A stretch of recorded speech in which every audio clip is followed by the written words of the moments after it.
بارت 2 بارت 2 من الكفيف محتاج إيه؟ لا إعاقة، لكل صاحب إرادة. طيب تمام، إيه يا جماعة في إيه؟ عارفة وواثقة ومقدّرة وحاسة بيكم وبشعوركم إن أنتم فعلًا بجد بتبقوا خايفين علينا، بس إحنا هنا بنتضايق لإن أنتِ كده بتحسسيني إن أنا في حاجة كده، أنا لأ، عامليني زي أي حد ماشي عادي جدًا، ما فيش أي مشكلة، ما فيش أي اختلاف، وفعلًا ما فيش اختلاف. إيه المشكلة اللي عندي؟ إن بس يعني ربنا يشفيني، النور بس قاطع شوية، عادي، مش مشكلة.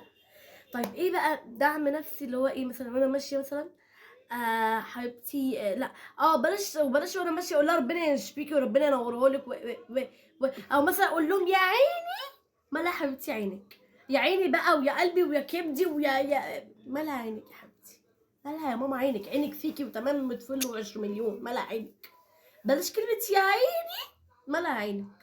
هتلاقي حد بيرد عليكِ رد مش هيبقى غير لائق، فليه يا حبيبتي مالها عينيكِ؟ الحاجة التانية أنا باعتذر إن أنا منفعلة، أنا باحبكم والله أنتم حبايبي، بس أنا منفعلة شوية مش عارفة ليه.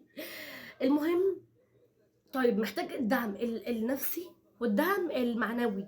طيب يعني إيه مثلًا؟ يعني مثلًا إيه مثلًا هي مثلًا عايزة تشوف حاجة مثلًا، أو هي مثلًا أنا دلوقتي أنا أهو عندي موهبة مثلًا الغُنى، فأنا غنيت مثلًا لقيت صوتي مش أحلى حاجة، ما ينفعش اللي قدامي يقول لي إيه القرف ده، صوتِك وِحِش جدًا، إيه مش عارف إيه، يا شيخة ما تشوفي لِك حاجة تانية، يا شيخة ده أنتِ كفيفة اقعدي، بس غُنى إيه وطينة إيه، إيه؟